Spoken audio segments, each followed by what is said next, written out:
This is the book of Matthew, chapter 24, verse 37. But as the days of Noah were, so shall also the coming of the Son of Man be. Barakatah Yahweh, Barakatah Yahweh Shai, Barakatah Yahweh, Barakatah Yahweh Shai. Call Halayim Yahweh Ba'ashem Yahweh Shai Ba'ashem HaRachakwadash. Double honors to my teachers, the apostles and the elders of Great Millstone, who rule well and are worthy of their double honors. Peace and blessing to you, Akim, pushing out this truth across the four corners during these last seconds of time. All right. And this lesson is going to be entitled, As in the days of Noah, so are these current times. As in the days of Noah, so are these current times. All right. And so are these current times that we live in. We see the imploding. All right. Ultimately, America, the society, the fashion of this world coming to an end. And the true leaders, the true judges, the true kings, priests of the planet Earth, all right, starting with Yahweh Shai, who in the world isn't really called Jesus Christ, along with the 144,000 being led by the spirit and power of Yahweh Ba'ashem Yahweh Shai, all right, to now govern the earth.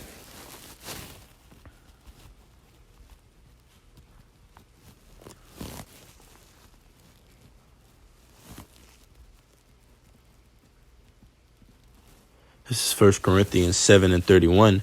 And they that use this world is not abusing it, for the fashion of this world passeth away, and so as it did in the antediluvian period, all right, which goes into basically the period prior to the flood, all right, that Noah dwelled in, all right. And when Noah ultimately was building that ark, the scriptures tell you that he moved with fear, all right. He prepared that ark in fear. And ultimately, the commandments weren't given to us written. All right. It was orally. Ultimately, Noah was preparing that ark unto the keeping of commandments of Yahweh Ba'ashem Yahweh Shai, man. So he was actually fulfilling the law. All right. And ultimately prophecy, man. So this is Hebrews 11:7. It says, by faith, I'm going to start at 6, but without faith, it is impossible to please him. Because ultimately, when you see everything that's going on in this society, you have to have faith that the Most High is not going to let us suffer to dwell in this place much longer, man. All right. That's the same mindset that Noah had. People were scoffing him. All right. And then when that flood ultimately came, they were in dismay. And ultimately, it was according to prophecy. And the Lord made a covenant of the rainbow that he would not flood the earth with water again, but ultimately that second flood will be by nuclear fire, man.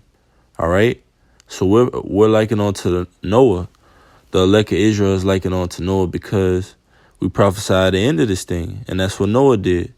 So this is Hebrews 11:7 by 6, Salakia. But with faith it is impossible to please him, for he that cometh to the Most High must believe that he is Yahweh, the Ancient of Days, and that he is a rewarder of them that diligently seek him.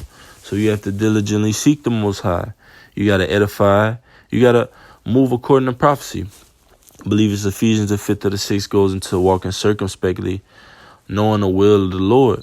The will of the Lord ultimately is to destroy America, to deliver the hopeful elect, and to put us back in that governing seat. But ultimately, we're prophesying of a time that's a reflection of the days of Noah. But it says, verse 7, by faith Noah, being warned of the Most High of things not seen as yet, are not the hopeful elect of Israel warned of Yahweh Ba'ashem Yahweh Shai through prophecy, all right, of things that are not seen as of yet? Have we actually seen the charagma, all right, fully implemented?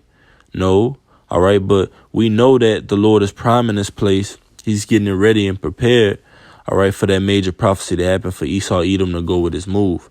All right, to come down with great wrath, pertaining to Revelation 12:12, because he know it, he had but a short time. So we move with fear based upon things that we haven't seen as of yet. That's faith. That's what Noah had. Noah had faith. It hadn't actually rained on the earth at that time. It was the dew basically like mist on the ground. It hadn't fully rained. So Noah was prophesying, telling the people that it was going to rain. And because they had not seen it yet, they did not believe. And that's likened on to the elect of the house of Israel prophesying across the four corners unto a stiff-necked people. just because they haven't seen actual nuclear missiles, all right, flood the earth before, they don't believe. Just because they haven't seen so-called UFOs deliver the children of Israel, they don't believe. Just because they haven't seen whom the world isn't really calls Jesus Christ, which is Yahweh Shai, they do not believe. But by faith, we move with fear, all right? The evidence of not seeing, but still believing. So it says, not seen as yet, move with fear, prepared an ark to the saving of his house, all right, which 8 souls will save. You had Noah, Shem, Ham, Japheth, and their 4 wives, all right, which were ultimately used to repopulate the earth. And then ultimately, that chosen line, all right, from Arphaxad all the way down, and go all the way down, Eber, Peleg, Terah, all right, Abraham, roughly paraphrasing. So we know from Abraham onto Isaac, onto Jacob, to the 12 tribes of Israel, those are the patriarchs. Those are our forefathers. Those are our generations. That is our heritage. This is the truth. So it says, by which he condemned the world, do not we condemn the world? All right? The Lord sends us out to be a light unto the world. And a part of that light is exposing darkness, condemning this place for its wickedness. All right? Just as in the days of Noah, so shall these times be. It says, by the which he condemned the world and became heir of the righteousness, which is by faith. All right? Yasha Allah. And ultimately, the elect of the house of Israel are going to be joint heirs with Yahweh Shai. This is Romans 8:16. The Spirit itself bear witness with our spirit that we are the children of the Lord. That's right, man. So our spirit bear witness. Why? Because we're acting on it, right? We're moving with fear. We are moving with fear. We move with fear onto the highways and byways. All right. Fear moves us ultimately to put up blessings. All right. Because we fear Yahweh Shem Yahweh Shai. We deal with our brothers in a precious and charitable and honorable way. We uphold them. All right. To a higher standard than we do other people in the world. All right. We're becoming better men, better fathers, better brothers, better neighbors due to this truth, not due to anything else, any outside source. All right. By Esau, Edom. All right. This world. No, man, we're doing it according to this word because our spirit bear witness. It says, and if children, then heirs. All right. Noah became the heir of righteousness. Why? And how? What? By faith. It says, and if children, then heirs, heirs of the Most High, and joint heirs with a Mashiach, if so be that we suffer with him, that we may be also glorified together. So we're suffering in order to be a partaker so that we can be glorified together. Let's see if there's anything in the NLT. It said we're joint heirs, man. So we're going to take part in ruling with whom the world isn't really calls Jesus Christ. This is Romans 8:17, the NLT. And since we are his children, we are his heirs. You see? What does a father leave behind unto his son? All right? An inheritance. Ultimately, the Lord left behind for us this truth, the comforter, but we're going to get much more. It says, in fact, together with Yahweh Shai Mashiach, we are heirs of the Lord's glory. But if we are to share his glory, we must also share his suffering. We must also share his suffering. Because the times we live in, you're going to suffer for the Lord if you're dealing uprightly. You will, because the society is filled with perverseness. It's filled with wickedness, abominations. All right? Because just as in the days of Noah were, just at the times that we're in right now. So you're going to suffer. But ultimately, it's going to be worth it. And you're going to have the tale to say, ultimately, that you went through it for your power. That you did all you could do for the Creator. All right? That you were a child of Yahweh Shem Yahweh Shai. Like it says, the Spirit bear witness. So this is Matthew 24. And 37 again, but as the days of Noah were, so shall also the coming of the Son of Man be. And we see it. Wickedness is at an all-time high. Incredulity, unbelief is at an all-time high. Perverseness is at an all-time high. Sorcery, wizardry, all right? All these things are at an all-time high. They're peaking in the society. So it will leave one to think, well, where's all the righteousness within all this? All right, but the Lord has left a remnant to boast of that righteousness and boast in the Lord, man. Boast of these prophecies, all right?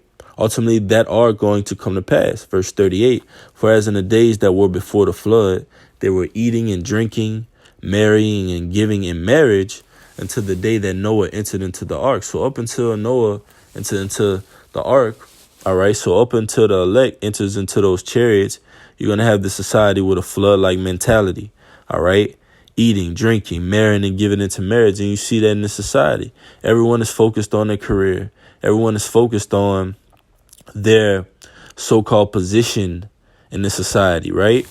But the Lord says, seek. Let me get this real quick. Matthew 13 and 45. Again, Salakia.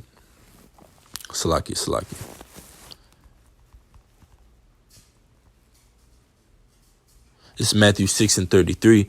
But seek ye first, Yahweh speaking, but seek ye first the kingdom of the Most High and his righteousness, and all these things shall be added unto you. So you got to seek the kingdom of the Lord, which is ultimately through prophecy. That's how we're seeking the Lord. We're waiting for these prophecies to happen. All right. And it's increasing our faith. All right.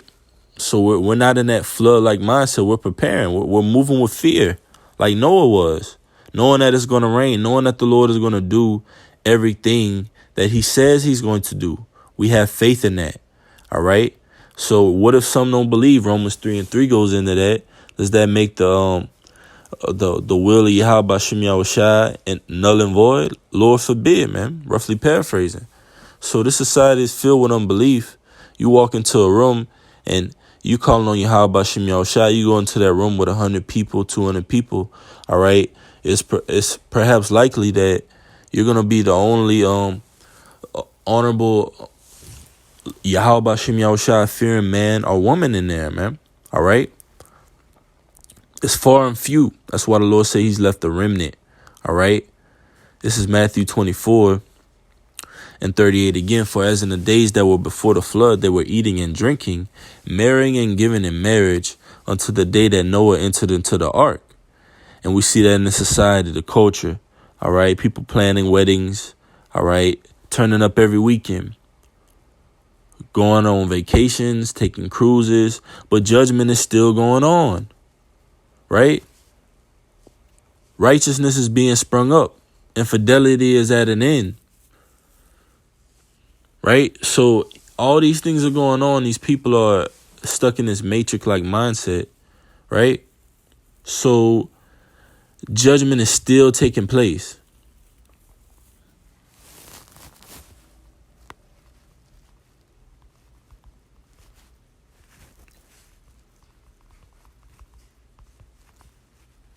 This is Psalm 7 and 11. It says, "The Yahweh B'Shem Yahushua judges the righteous, and the Most High is angry with the wicked every day." So every day the Lord's judgment is going out upon the wicked. He's angry with them. All right. So even though the people, they try to cope with being in that mindset to where ignorance is bliss, you still got judgment going out, mass judgment. But everybody's just trying to turn a blind to it. But no. You're not going to turn a blind to it, all right? You're going to see these prophecies unfold. So this is Matthew 24 and 39. And knew not until the flood came and took them all away, so shall also the coming of the Son of Man be. You see, that flood is going to take autumn away. Weep in the morning and the gnashing of teeth, all right? Wisdom of Solomon, the 5th chapter. Is this he who sometimes we labeled as a reproach? All right, counting his life for nothing. Why did they count our lives for nothing? Because they saw us out on the highways and byways devoting our lives to something that they couldn't see, so-called, right? Something that they couldn't see coming to fruition or play out. Oh, those guys are just speaking to the wind every day. We see them out on the highways and byways a few times a week. They just are always so angry. What's actually coming out of this? Are they getting any solutions? That's how the public thinks, but you got to have the faith of Yahweh B'Shem Yahushua, the faith that Noah had, Abraham, all our patriarchs, to believe, all right, without actually seeing it, and to believe that it's going to happen, even though it hasn't come to pass just yet. All right. So let me get this real quick.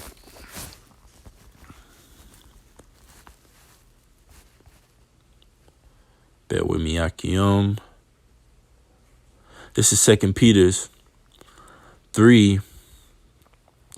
It says, knowing the first, that there shall come in the last days scoffers, walking after their own lusts, and that's that flood-like mentality, eating and drinking, giving on to marriage, and then a flood comes, and then it takes you all away.